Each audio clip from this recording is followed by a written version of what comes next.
Hi. Hello. Hello sa vlog. Hello. Pamicture po. Unit sa Rebel. Thank you, thank you. Sir, Hi, pamicture nga po. Nag-avail po ako ng machine niyo. Ay, wow. Customer pala natin. From Ilocos. Ay, wow. Thank you, sir. Thank you. Guys, ito yung pinadala sa akin eh. Hindi lang ako sure kung ito na yon. Verify lang natin. Bro, ito ba yon? Oo. Tapos kuha ka ng ganito dito. Ah, okay. May claiming stop. So, kailangan i-unbox pa to. I-unbox natin. Never ko kasing binuksan to. Hindi ko alam bakit yung sa akin dumating, yung iba hindi. Siguro dahil malayo ako. So, ito yung laman. Oh, may sticker na siya. Claim stop. So, yun yung kukunin natin. Dami palang laman eh. Kaya mo yung laman. May vest. May mga sticker na rin para to sa helmet tsaka sa motor. Ito yung damit. Wow, pwede yata isuot na eh.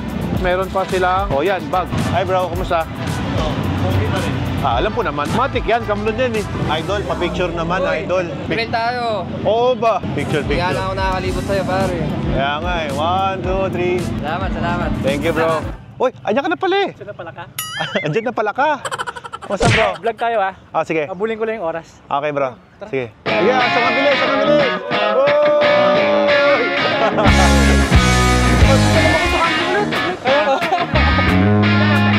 Thank you so much. Discipline, endurance, and prestige. This is Boss Ironman 2024. Ako si Alfred Watermax, kasama si Read Motovlog. Ngayon ay masusubukan natin ang 1,200 kilometers within 24 hours na takbo. At ako, partner, napaka-excited kasi bago yung motor na gagamitin ko. Yes. Every time nasasali tayo sa BIMC, bago yung motor na ginagamit. Wow! So ano nga ba yung motor na gagamitin mo ngayon? Gagamitin ko ang BMW 1300 GS. At ako naman ay gagamit ng BMW GS 1250 na pinahiram ng aking kaibigan, walang iba, si Alfred Watermax. Kung kaya ba natin maikot ang challenge ng 1,500 kilometers within 24 hours. At ang pinaka-importante, hindi dito ang finish line, kundi sa ating mga Pamilya. tama. So, samahan nyo kami at itour namin kayo dito sa venue. Yes. Let's ride and enjoy.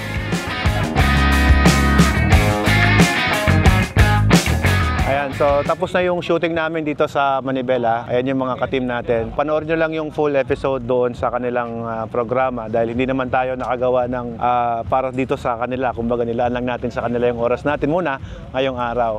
At ngayon naman, nagpe-prepare na kami ng ating motorsiklo. Ayun, nakabilad yung mga motor natin doon. Alam nyo guys, pangatlong beses ko nang gagawin tong Boss Ironman. Pero yung excitement, yung thrill, nandun pa rin, hindi nawawala. Parang feeling mo, first time mo pa rin tong gagawin. Although, you already do it 3 times. Kaya hanggang ngayon, di pa rin ako makatulog ng maayos. Pero no worry, may preparation din naman akong ginawa para dyan.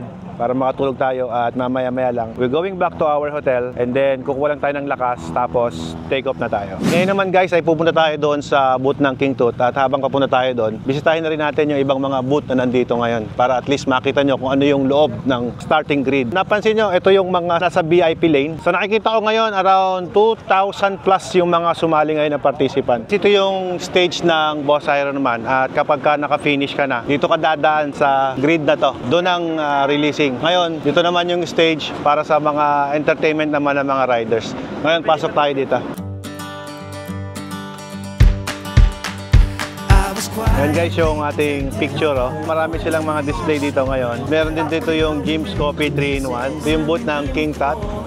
Yan, pagpasok nyo dito sa loob, yan. Dito na lahat ang details about King Tut. Makikita nyo na dyan. Ayan, ito yung mga participant ngayon, this coming Boss Ironman. Uy, napakalupit naman ang poster natin dyan. Ayan o, yung mga King Tut family natin guys. Alright. Kita mo na, may pag-ipagad ako. Ang daming laman ah. Uy, salamat sa King Tut oh. Ayan o. Para gising tayo sa gabi, bro, meron pa Jim's Coffee 5-in-1. Saka ito naman bro, para sa pampayit ng pagkasamahan, King Tut. King Tut. Yan. Tapos may kapihan ng kasama. Uy, bro. Alfred Watermax. Mabasa mo ba yan? May naka... Oh, di ba? Laser Prince pa. Oh, di ba? Oh, may King Mamela. Kailan meron din, oh. Oh, tama. Wow. Talagang mahal na mahal ka ng King Tut. Love na love ako ni Ma'am Jo. Ma'am Jo, thank you very much. I love you. Uy, Sir Reed, sabi sa'yo. Sabi ko sa'yo. Love na love ka rin ni Ma'am Jo eh. Oo, tamo. Yun, no? Read Motovlog, pre. Uy, may Read Motovlog. Ayun, ha. Ma'am Jo, thank you. Kapag mahal mo, i-King Tut mo, alam na! Nandito guys yung iba pang mga sponsors ng Boss Ironman. Ito yung Car Scoot. So dito makakabili ka ng mga iba't ibang gamit para sa inyong big bikes, mga quad lock at kung ano-ano pa. Ayan, so ang dami nilang products dito. Meron din silang mga balaklava for men's para sa mga riders. Ayan guys, at saka yung mga quad lock. Meron din sila dito yung mga helmet dryer to guys, oh. Ayan. Oh, nice. Ang ganda ng design nila dito, oh. May pawang-wang pa sila. Ito yung mga headlights, ang lalaki, oh. Wow, ang liwanag dito sigurado. To reassure that it couldn't break to pieces and be left alone once more. You got underneath the surface and you shattered every wall. And I know I got that feeling, there's no question anymore.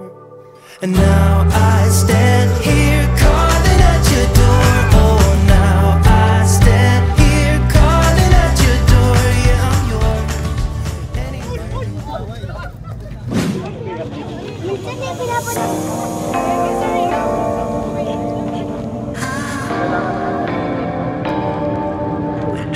Salamat po.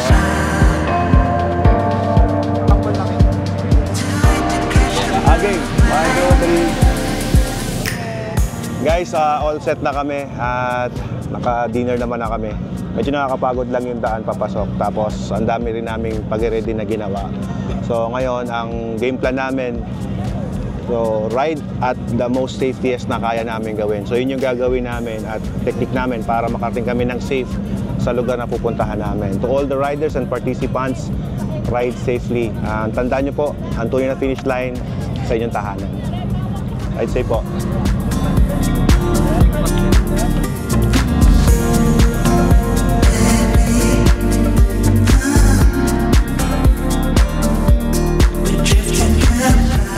Salamat po sir. Salamat po. Sangkara nga lang mag-picture sa isang Philippine looper. Pamira. Kayo po ang tunay na Ironman eh. Kami lagi dun. Congrats po ha. Naikot nyo ng ilang beses ang Pilipinas ha. Kayo ang tunay na Ironman eh. Thank you, thank you. Thank you. Salamat. Third time ko na to na Boss Ironman. Yung feeling parang first time pa din. Alam mo yon, yung matutulog ka sa hotel mo, tapos ginigising ka ng adrenaline rush mo dahil nagpapump yung puso mo sa nervyos, sa excitement, sa mga pumapasok sa idea sa isip mo kung paano yung diskarte mo dito sa event na to. Alam mo yun, ang daming pumapasok sa isip ko. So, it's very challenging, lalo na sa mga content creators, sa mga vloggers like us, na pinagkakasya at minamaximize lahat ng bagay at nagko-compose pa ng storya dito. Siyempre, kung ano man yung na-experience namin, ano yung maranasan namin dito, yun ang din naman sabihin namin. Yan. So, yeah, excited. Ingat po. First time niyo po? Opo, galing po Palawan.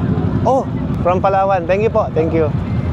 Dito sa Boss Ironman, talagang masusubukan mo yung discipline, endurance, and prestige. Ikaw ay magiging disiplinadong rider. You will learn something on yourself na alam mong mag-i-improve pa yung sarili mo sa mga bagay at perspective mo sa buhay. So, every time we get out from our comfort zone, talaga naman, yun yung nafe-feel din namin. Kaya, we really like joining here at Boss Ironman kasi may natutunan kami sa mga bagay-bagay kung paano ka mas magiging disiplinado, at the same time, mas organized. Kagaya niyan, kung hindi ka prepared dito, napakahirap ng challenge na to. Kaya saludo na agad ako sa mga participants. Makatapos kayo or hindi, isang karangalan yan.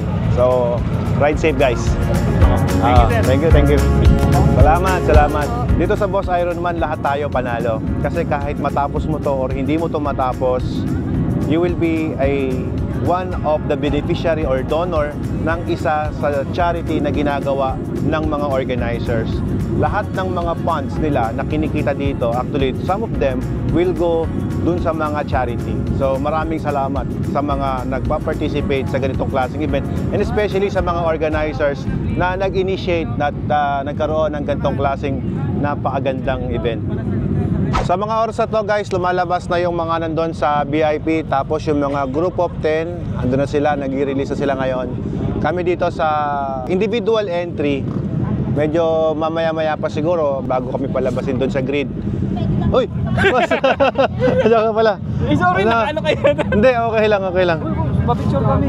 Ah, sige, sige. Ay, nakakatawa naman. Ayan, ah.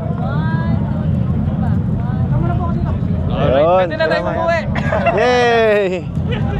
Tara, puntahan natin si Bike Tech. Bro, Yes, bro. install ng Chigi dashcam natin. Andito. Nandito at Yeah. hindi siya as participants. Andito siya bilang isang Andito siya bilang Taga-rescue. rescuer. Rescue. Pero ako minsan siya yung nire-rescue. Yun lang, yun lang. Ay, hindi ako nire-rescue. Ako nagre-rescue. Bike performance guys. Panalangin nyo na walang mangyayaring masama ngayong hapon. Oo naman. So, ang mangyari, wala akong nire-rescue ngayon. Yan. Sa lahat ng rider, ingat kayo palagi. Eh, pag Oh. napagod, pwede makisakay. Depende. Yun. Bigay sa akin. O di ba guys, nung last vlog ko, naalala nyo, sinabi ko sa inyo, si Bike Tech hindi sasali sa Boss Ironman, pero nandito siya para mag-rescue. Support. Yan. So, kailangan Mag-support at mag-rescue matapos yun, guys. sa mga hindi inaasahang pangyayari. So, sa mga na-flatan dyan, tawag lang. Mayroon Yan. tayong bound dito. Oo. wag Pwede lang. ba sabihin yung contact number? 0936-499-4527. Yun. Tawagan nyo lang ako. Nandiyan lang kami sa likod nyo. Yes! Ng lahat ng riders. Lahat ng rider. Lahat ng rider. Bike Tech Performance, guys. Ito nga pala yung sasakyan na gagamitin ng pang Ayun, oh. sa atin. Oh. Ito, marami tong naisakay na motor nung last Boss Ironman eh. Ayan, tingnan nyo guys. So makikita nyo yung logo nyo dyan, nandyan na. Oh. Ayan. Siya rin yung nagkabit ng ating auxiliary light bago tayo mag-participate. At ng Chigi. Chigi Philippines. Yes, Ayun, Chigi, syempre. Pampanga. Shoutout kay Ed Totanes, my partner. Yun. O sa mga gusto magpa-install ng Chigi dyan, pag dito kayo magpapa-install, sasamahan ko kayo. Naman. Problem eh, out of stock. Yun ang problema niya, out of stock. Ah, meron. Ingat sir, ingat. Thank you, thank you. Thank you po, thank you po.